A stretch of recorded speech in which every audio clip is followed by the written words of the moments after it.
I can't stand the word empathy, actually. I think empathy is a made-up New Age term that does a lot of damage. For years, those on the radical left have compared wonderful Americans like Charlie to Nazis. Thank you. Ja, Deutschland über alles. This kind of rhetoric is directly responsible for the terrorism that we're seeing in our country today. Tonight, I ask all Americans to commit themselves to the American values for which Charlie Kirk lived and died. The country made a mistake when it passed the Civil Rights Act. Thou shalt lay with another man shall be stoned to death. A throbbing middle finger to God is the transgender thing happening in America right now. A woman shall not wear a man's garment, nor shall a man put on a woman's cloak. For whoever does these things is an abomination to the Lord your God. We will ensure that his voice, his message, and his legacy will live on for countless generations to come. I think it's worth it. I think it's worth to have a cost of, unfortunately, some gun deaths every single year, so that we can have the Second Amendment to protect our other God-given rights. That is a prudent deal. Well, I said the same thing that everybody says, that his assassination was the result of the climate of hate. But only I said the chickens came home to roost, and which means the same thing. Climate of hate means that this is the result of something. Said Jesus unto him, Put up again thy sword into its place, for all they take the sword shall perish by the sword. The Christian right in America loves to proclaim their devotion to Jesus. But very few of them, I think, actually consider what the figure portrayed in the Bible they claim to care so much about actually stood for. From loving thy neighbour, to turning the other cheek, to being friends with and loving the outcasts and most vilified in society, to flipping the heck out at people trying to make profit in church. They, to a one, as someone who was raised Catholic, seem to stand against everything preached by the man who they claim to stand for. But perhaps there is no teaching they oppose more clearly than the pacifism preached by their so-called Lord and Saviour. Those in America who most loudly cry that they must stand up for Christian values and live with Jesus as their guide are, to a one, the most loud proponents of mass violence and mass death, at home and most gratuitously abroad, including enabling and cheering on one of the most horrifying and brutal acts committed this century in the very place where Jesus was born, lived, and died.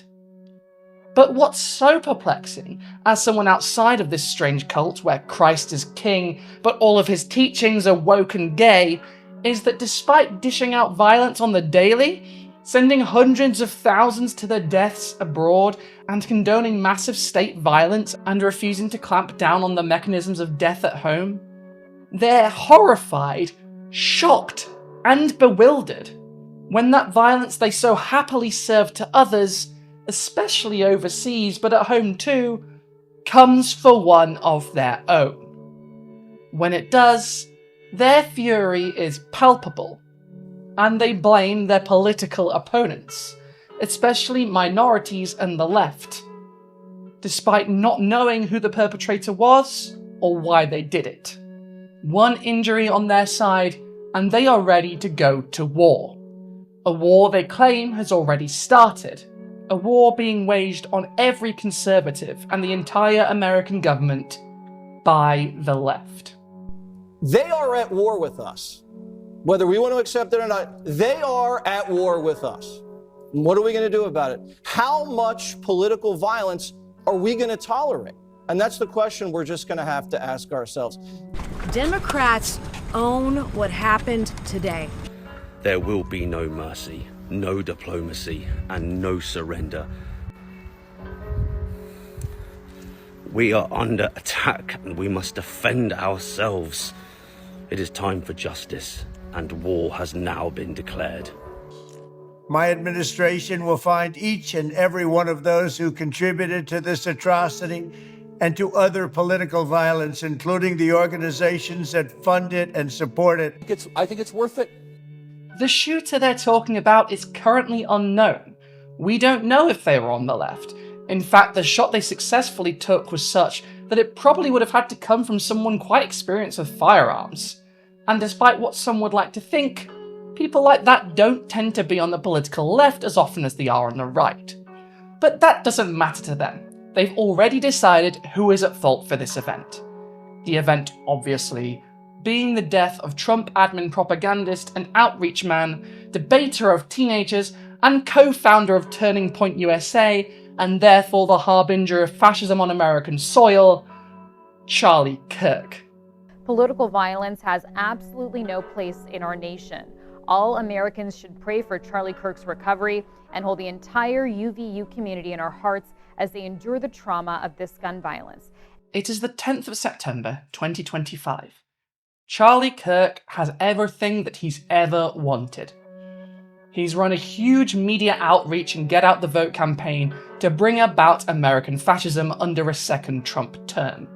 This time without guardrails and with all the political violence he's always wanted. He has a family, a wife and children. But more importantly to him, ICE is terrorizing neighborhoods and throwing people's neighbors into camps for the crime of not having a piece of paper or simply for being brown. In the Eastern Mediterranean, man-made horrors beyond our comprehension are being committed daily by his favourite fascist regime in the Middle East, one he's backed to the hilt. Civilians die. I don't like it, and you don't like it. And they brought it upon themselves. The only operation and entity to blame is the leadership of Hamas, not the Israeli government, for fighting this defensive war after they were invaded. There is a good guy, and there is a bad guy. He's back on tour, sat in a big tent in a university in Utah. Prove me wrong emblazoned behind him in big letters. He's in his element. He's here to debate people who have been living with their parents up until only a couple of days prior, like the brave, brave boy he is. And he is here to downplay gun violence and encourage everyone to get armed, as he has hundreds of times before. He's also here to blame gun violence on black people and trans people, as he has done many times before. A student comes to ask him questions, of course, about gun violence.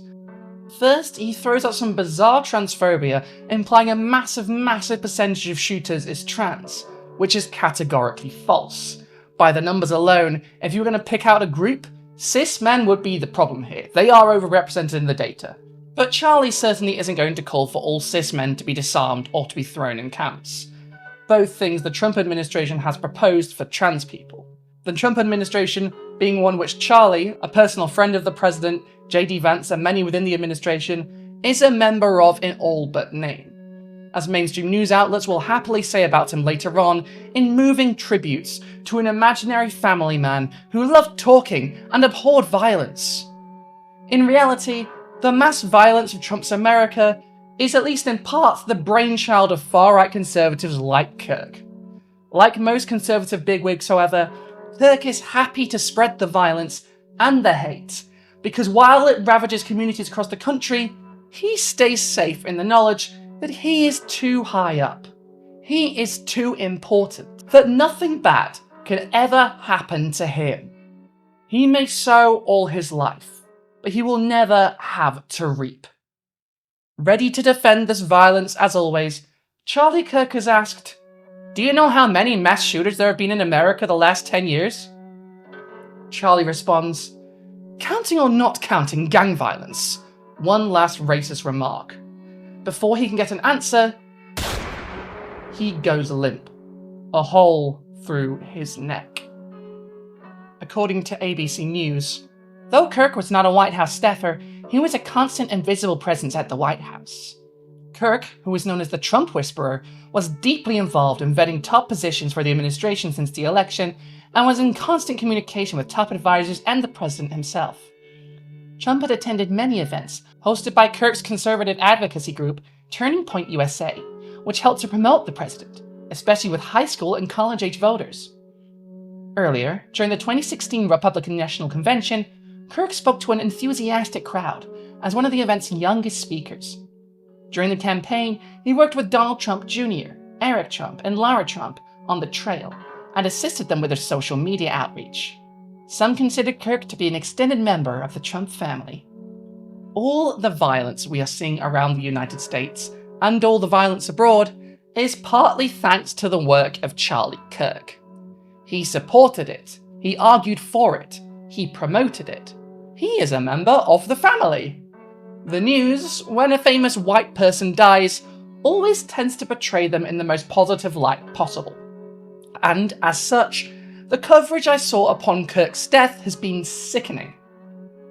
He is being portrayed as someone turning down the heat, encouraging people to just come together and talk to each other, to listen to each other and stop seeing each other as enemies, have a lively debate. The reality is almost the exact opposite of this. Charlie Kirk has worked his entire career to stoke hate against minorities and anyone not either conservative or on the far right outright. He spent the week before his death trying to start a race war, claiming the murder of a Ukrainian refugee on a train in Charlotte, North Carolina by a black man was racially motivated. In fact, his final tweet called for the politicization of that murder, calling the murderer a savage monster that politics allowed to be free on the streets. He said was worse than the therefore implying every person who gets one, and especially every doctor who performs one, is worse than Hitler. And, the implications of that and what you should do about it. You're comparing abortion to the Absolutely I am. In fact, it's worse. It's worse. He pushed the conspiracy theory that the 2020 election was stolen, claims that led directly to the January 6th insurrection. In fact, that's massively underselling it. Charlie Kirk was not just a conspiracy theorist for January the 6th. He helped organize the January 6th insurrection himself. And on January the 5th, wrote on Twitter that Turning Point Action and Students for Trump were sending more than 80 buses of patriots to DC to fight for this president. And in the lead up to the insurrection, declared that he was getting 500 emails a minute calling for a civil war. Somehow it gets even worse than that. He was a proponent and a pusher of the Great Replacement conspiracy theory that there's a grand plot to replace white people with minorities in an act of mass violence. They're white people in the streets in South Africa. It's literally a mini white spread anti-vaccine and anti-trans conspiracy theories and general bigotry. The one issue I think that is so against our senses, so against the natural law, and dare I say, a throbbing middle finger to God, is the transgender thing happening in America right now. We are in a church, and so it's important to remember Deuteronomy 22:5, a woman shall not wear a man's garment, nor shall a man put on a woman's cloak. For whoever does these things is an abomination to the Lord your God. You hear that, William Thomas? You're an abomination to God. Said that passing the Civil Rights Act in 1964 was a mistake. It shows they were actually better in the 1940s. It was bad, it was evil, but what happened? Something changed. They committed less crimes. Maybe they were afraid. 4,000 black men, women, and children were killed in violent lynch mobs. If that's your explanation, but I guess racial terror permeated American culture for hundreds of years. Black America is worse than it has been that affected in the last 80 years. The generation. And what does she say there? She says they destroyed our religion, our language, our culture. I'd be curious to hear her thoughts on why she thinks that worldview is good. She thinks that African tribalism is morally better than Western human equality. Now, is that her argument? Why does Kirk believe passing the Civil Rights Act was a mistake? Now, again, apparently they don't listen to the show because we do that at least once a week, right? Once a week we talk about why the Civil Rights Act was a mistake. Kirk describes King as, quote, a bad guy. It's true.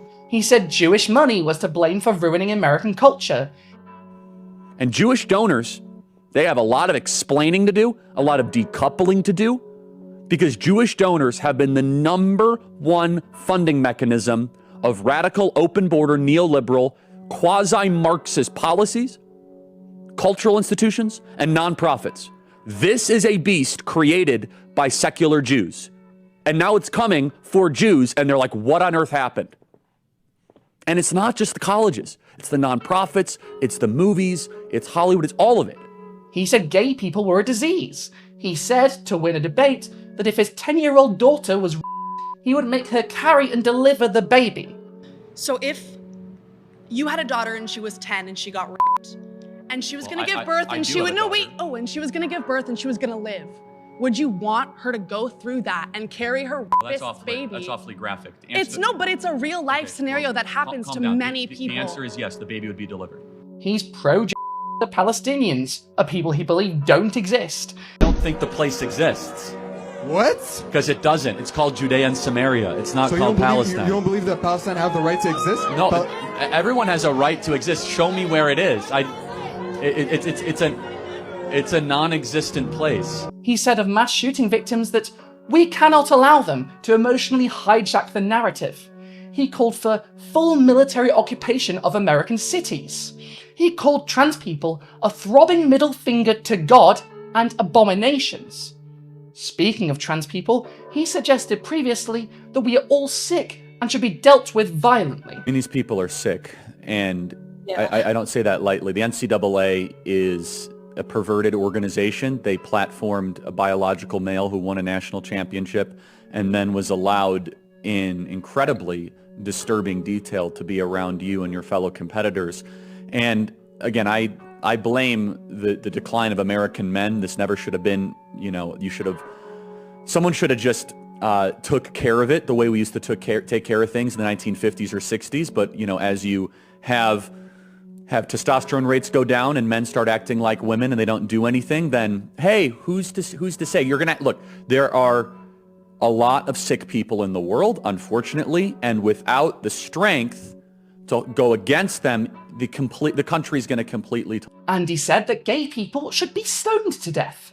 Thou shalt lay with another man shall be stoned to death. Just saying. So, Miss Rachel, you quote Leviticus 19, love your neighbor as yourself. The chapter before affirms God's perfect law when it comes to sexual matter. Charlie Kirk was not the angel the news might want you to believe. He was a monster.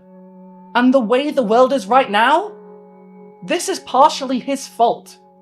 And this violence that ended his life, this was violence that he fought to not only protect, but to stoke and to feed.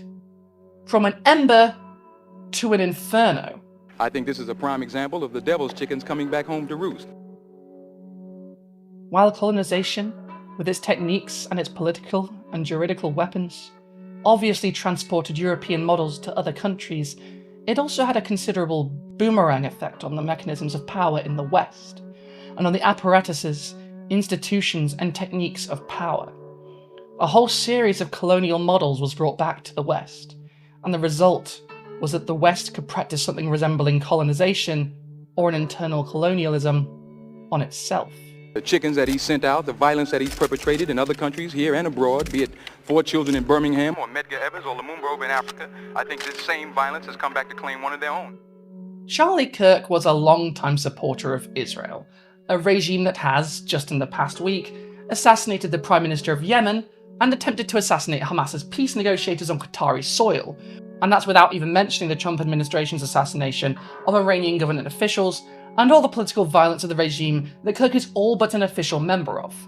In fact, the news on the night of his death were more than happy to talk about how Kirk was an honorary member of the Trump administration, offered a position within it, going to hearings for appointments, speaking at length to admin officials behind the scenes, and he was one of the key figures in getting Trump elected, doing a lot of the groundwork and doing a great deal of the online outreach for the youth vote. Charlie Kirk was an important cog in the machine of political violence that has resulted in thousands dead in the Middle East and mass kidnappings on American soil, fleeing brown people into concentration camps and calling for political violence against the regime's perceived enemies, from Democrats to trans people to Latinos and Muslims, bringing the violence the USA has long wrought on the globe home, bringing the techniques and weapons of the war abroad to the perceived war at home. The state practicing colonialism on itself, a process we now know as Foucault's boomerang. Despite that, this concept did not originate with Michel Foucault. It comes from Aimé Césaire's Discourse on Colonialism, as a concept to explain the origins of European fascism. American fascism is no different. The violence the USA has wrought upon the world, from the Cold War to the War on Terror to now, is firmly being weaponized against its own citizenry. even as it is still dealt out on mass scale abroad. Charlie Kirk was one of the people most responsible for manufacturing consent for the rise of fascism in America in its current form, and all the violence that's come with it. Violence he was more than happy to sign off on time and time again.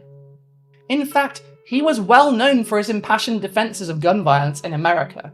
Up to the very moment where he died, he was justifying the lack of gun control in the country and the violence that comes with it, as he has done time and time again.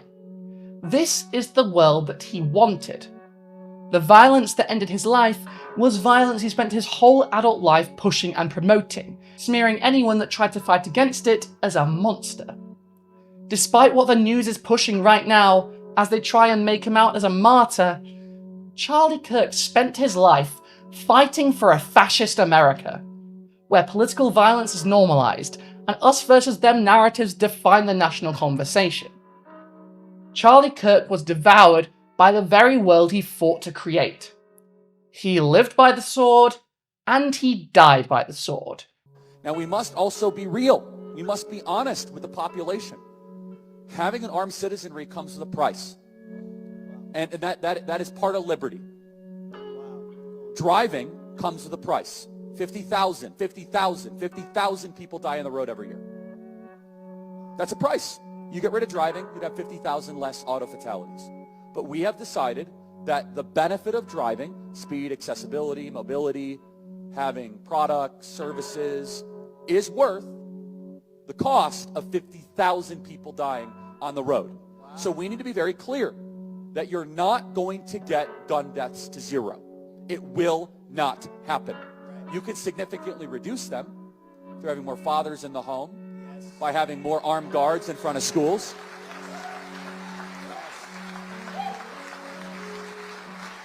We should have an honest and clear reductionist view of gun violence, but we should not have a utopian one. You will never live in a society when you have an armed citizenry and you won't have a single gun death. That is nonsense. It's drivel. But I think it's worth it. I think it's worth to have a cost of, unfortunately, some gun deaths every single year, so that we can have the Second Amendment to protect our other God-given rights. That is a prudent deal. It is rational. Nobody talks like this. They live in a complete alternate universe. So then how do you reduce? Very simple. People say, oh, Charlie, how do you stop school shootings? I don't know. How did we stop shootings at baseball games? Because we have armed guards outside of baseball games. That's why. How did we stop all the shootings at airports? We have armed guards outside of airports. How do we stop all the shootings at banks? We have armed guards outside of banks. How do we stop all the shootings at gun shows? Notice there's not a lot of mass shootings at gun shows. There's all these guns because everyone's armed. That was a clip from the Turning Point USA Faith event on April the 5th, 2023. This is who Charlie Kirk was. A man proud to say that the epidemic of gun deaths in America is fine and even good, because liberty, as he calls it, is worth the cost. On the very year he was speaking, there were 46,728 gun deaths in the USA. And that's not even counting non-fatal injuries. Just for comparison's sake, in England and Wales that same year, there were 22. That's the difference between a country that has gun control and one that refuses to even touch it. Even adjusted for population, that's well over 100 times the amount of gun deaths. That's the cost of liberty, according to Charlie Kirk. The freedom to carry around a device designed for death? Well, that's worth literally tens of thousands of deaths, including the now regularly occurring deaths of children. So, kids, en masse, that's just a small price to pay for the freedom to carry a weapon around. Now, Charlie Kirk is known for making insane points to try and justify his childish arguments, and these arguments are obviously silly to the point of being laughable a lot of the time, or they would be if they weren't so goddamn evil. Such as when he said that a worse than the Horst, obviously an insult to the millions exterminated by the Nazis, and an argument that only worked for him because it makes someone so horrified to hear that they realise they're talking to an actual psychopath. Not that he won, but they don't want to fucking talk to this guy anymore. And there's a reason these arguments are childish in their nature, since this whole deal was debating kids fresh out of high school, arguing for a worse world, with more dead children, more cruelty, and more discrimination. But the thing is, these people never think the violent and cruel world they bring about will ever affect them. They are too important, they are too powerful, they are protected. But they're not. Especially when the world you fought for is one where any old fucker can rock up to Walmart and get a gun. To quote a tweet of all things, just because I couldn't have said it better myself, the thing about dedicating your life to making the world a crueler, stupider, more violent place is that you might just get what you wanted. But it's happened now. It's done. He's dead. What I'm worried about now is not the horrors he wanted for his country and for the world. He already succeeded in that. We're already confronting that head on. It's what we don't yet know how to prepare for. What I fear is what happens next. When state politicians were murdered in Minneapolis, no one on the right cared. Trump wouldn't even pick up the phone. No one did anything about it. In fact, they were happy it gave the Republicans a majority, because these people were Democrats. When Nancy Pelosi's house got broken into by an assailant, Charlie Kirk asked for the guy to be bailed out. Why is the conservative movement to blame for gay schizophrenic nudists that are hemp jewelry makers breaking into somebody's home, or maybe not breaking into somebody's home? Why are we to blame for that exactly? And why is he still in jail? Why has he not been bailed out? By the way, if some amazing patriot out there in San Francisco or the Bay Area wants to really be a midterm hero, someone should go and bail this guy out. I bet his bail's like $30,000 or $40,000. Bail him out and then go ask him some questions. If this had happened to a Democrat in Charlie's position, we know what he would have done because he's shown us. The whole MAGA movement shows us time and time again that they celebrate their enemies falling.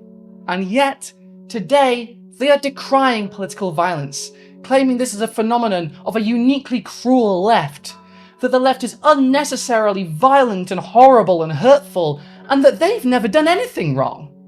All while cheering on a literal calling for martial law in every city that voted Democrat, and for all Latinos to go to camps, and for all trans people to go to asylums, making posts insulting the memory of George Floyd, and so on and so on.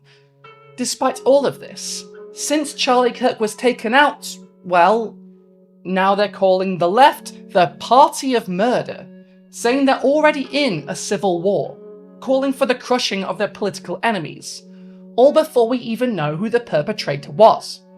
It's not a done deal that it was a Democrat. There are factions of the right much more extreme than Charlie Kirk, as scary as that might be to process. Donald Trump's first assassination attempt was not at the hands of a Democrat. It could, for all we know, have something to do with people on the further right, or a spy agency, or someone we haven't even thought of yet with reasons unknown.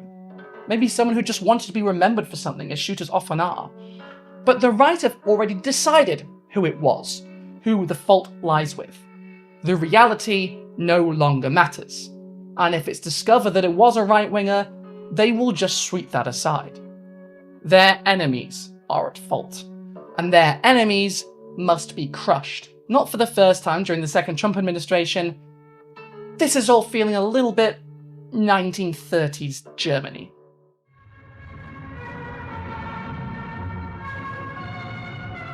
Horst Ludwig Georg Erich Wessel was a member of the SA and the premier Nazi martyr. He, like Kirk, was a figure of hate, an SA officer who led violent raids on poor districts of Berlin.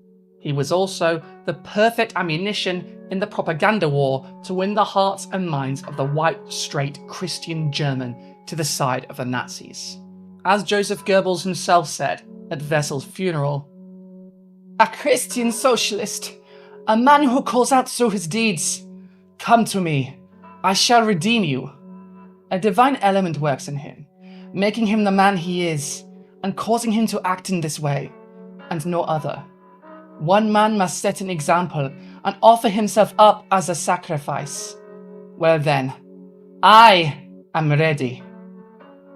You might, if you're interested in this era of history, recognized the name Horst Wessel from the name of Nazi Germany's national anthem, Horst Wessel-Lied, a song he had written lyrics for before his death, then called Die Fahne hoch, or Raise the Flag, the music of which he'd taken purposely wholesale from a communist songbook, from the same people he was fighting in the streets. One such street fight occurred during one of a number of SA incursions into the run-down Berlin district of Fischerkiez, outside the tavern that doubled as a local Communist Party headquarters.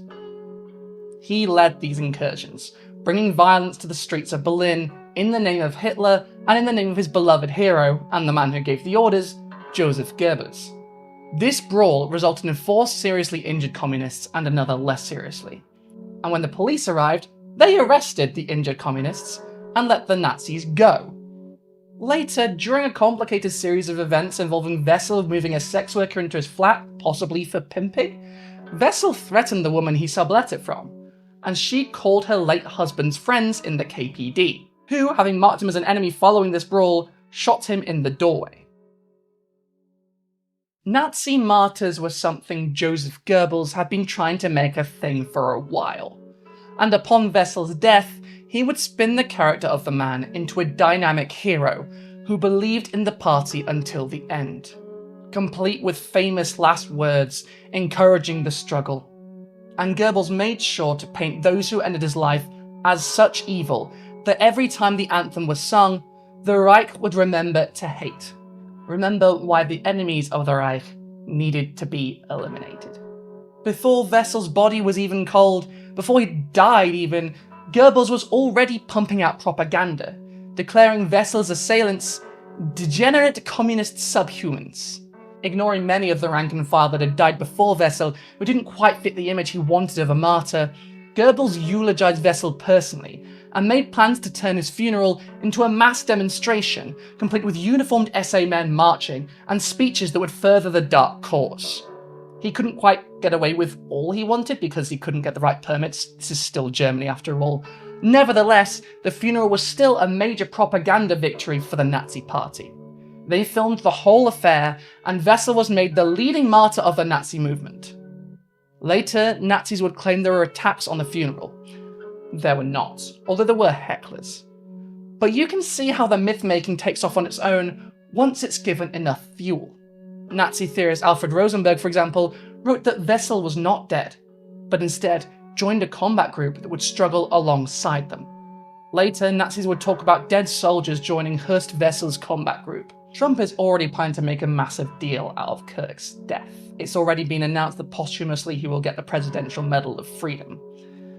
But it's entirely possible 100 years and an ocean apart will play out very differently. America in the 2020s is an incredibly violent place to live. Gun violence is an epidemic. Perhaps it'll go down as just another tragic death, is what I would be saying if I hadn't been paying attention to the way key figures on the right are talking about this, demanding vengeance with a bloodthirsty zeal. Many of these figures have the ear of Trump, or at least people in his administration like J.D. Vance, and Trump watches some of them on TV and rides with them on private jets instead of going with his wife. This would also be one in a series of events which Trump could use to distract from the ongoing Epstein scandal, which just had a bunch of new evidence drop and which Trump is desperate to go away. It's quite convenient timing, actually, in that case. Are you still talking about Jeffrey Epstein? This guy's been talked about for years. You're asking, we have Texas, we have this, we have all of the things. And are people still talking about this guy, this creep? That is unbelievable. It just seems like a desecration. And, lest we forget, the reason DC was occupied by the military and turned into a series of checkpoints policed by dogs of the state was because of a broccoli-haired boy called Big Balls, one of the leftovers from Elon Musk's disastrous turn on the greasy export controller of power, was beaten up for being a creep. If beating up Big Balls, of all people, gets a city put under military occupation, what happens when one of Trump's communication heavyweights is permanently taken off the table? Military raids on universities like the one where he was attacked? War on the left as his supporters are demanding? What does that look like? The one thing I can be certain of is that Trump will want to respond. and that response will probably be big. And based on his comments at the time of writing, I'm very worried about what is to come. For those who missed it, he's vowing to go after every single person who he deems responsible for this incident. And as you might imagine, that doesn't mean the person who did the deed once they're found. He means, in his own words, and this announcement, the radical left. And for him, that means anyone vaguely to the left of Ronald Reagan. He's already called Charlie Kirk a martyr, and the early info leaked to a bunch of right-wing freaks like Steven Crowder said that it was the fault of transgender ideology, that transgender ideology was carved on the bullet, which, the fuck does that mean? How do you carve transgender ideology on the bullet? What's transgender ideology?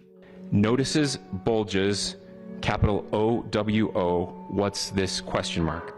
Inscriptions on the 3 unfired casings read, "Hey fascist!" exclamation point, "Catch!" exclamation point.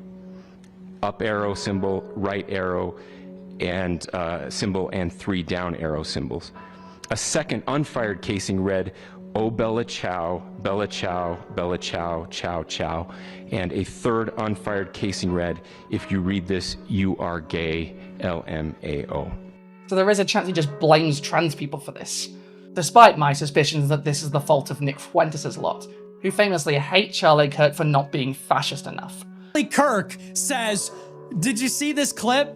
He goes, your Generation Z sons have negative views about Israel. You need to tell them this, time out. You need to tell them, time out. He said, if you feel like a loser, if you feel like your country's been destroyed, get a second job. Get a Hillsdale online course. Observe the Shabbos. He literally said this. I am hurtling towards you, full force, going nearly 90 miles per hour, weighing close to 1,500 pounds. I am hurtling towards you like a human missile. This is what the Groyper War is. In the fall of 2019, Charlie Kirk launched a college speaking tour with Turning Point USA titled Culture War, featuring himself and special guests such as Rand Paul, Donald Trump Jr., and Kimberly Guilfoyle. In retaliation for the firing of St. Clair and the Politicon incident, Fuentes began organizing a social media campaign asking his followers to go to Kirk's events and ask provocative and controversial leading questions about his stances on immigration, Israel, and LGBTQ+ rights to expose Kirk as a, quote, fake conservative. At a Culture War event hosted by Ohio State University on October 29th, 11 of the 14 questions were asked by Groypers. Their questions included, can you prove that our white European ideals will be maintained if the country is no longer made up of white European descendants? They asked Kirk's co-host Rob Smith, a gay black Iraq War veteran, how does help us win the Culture War? Fuentes' social media campaign against Kirk became known as the Groyper Wars. Kirk, Smith, and others at Turning Point USA, including Benny Johnson, began calling the questioners white supremacists and anti-Semites. So please, all my American friends, stay safe. Keep your friends, family, and neighbors close and make sure that they are safe. If you're not safe, start making plans to get somewhere safe, because your president is now saying stuff like this. For years, those on the radical left have compared wonderful Americans like Charlie to Nazis and the world's worst mass murderers and criminals.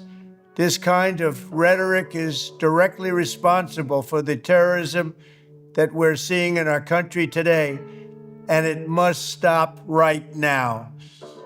My administration will find each and every one of those who contributed to this atrocity and to other political violence, including the organizations that fund it and support it, as well as those who go after our judges, law enforcement officials, and everyone else who brings order to our country.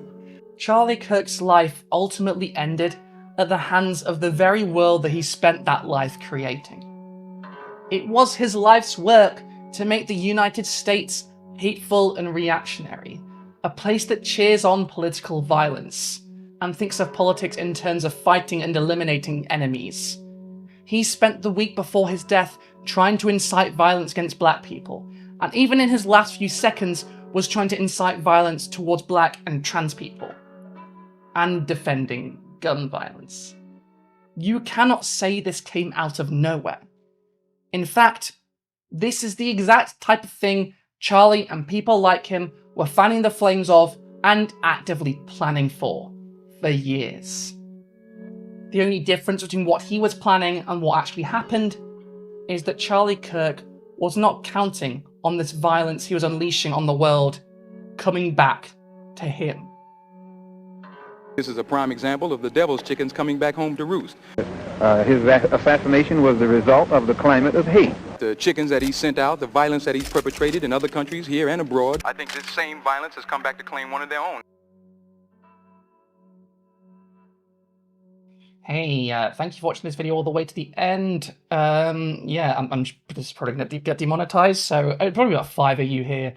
If you like this video, what I think like is a strong term for a subject like this, but if you do, leave a comment, subscribe, tell your friends if they're interested in this subject, not if you just don't jump scare them with news about this sort of thing. And if you like and you think that I do some good stuff, you can give me money on Coffee or PayPal, links below as always, and join my Patreon or YouTube memberships where you get occasionally early videos, other stuff like, where has my script gone? Access to the members only Discord. Yes, that's important. Access to the members only Discord. My Nintendo Switch friend code if you're into that. And exclusive content such as long form interviews with some of your favorite YouTubers. In addition, you get your name read out the end of each video. Just like all these lovely people who I love very much. Stay safe, all of you. Buried Elk, Ewan Bennett, Bags, Maltum, Gina Service. You are Madoff Stupid. Tomo, Melissa Jackson. Ren approves of your stuff. Thanks, Ren. Minstrel, of course. Emma, not Emma. Jeffreyon. Tom the Not Quite So Brave as Sir. Lancelot. LFR. Treecoy. Ariella. Proquar. Robin Thomas. Kathy 1410 Itchy. Justice for my boy Gandalf. Garlic Scape. Kira B. No Sparkling Heart. Corey. Gianna J. Mightier Than the Sword. Carolyn. Imogen Q. Luciana Frias Andrade. Adam. Harry. Endog. 191 Cav Quesadilla de Tortilla Azul.